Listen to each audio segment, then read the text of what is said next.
Gents, today we were going to be making maple protein brownies.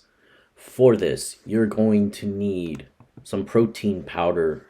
I use the Casein Whey protein blend from HTLT in the maple cookie flavor. You'll need coconut flour, almond flour, some allulose or other sweetener that you prefer.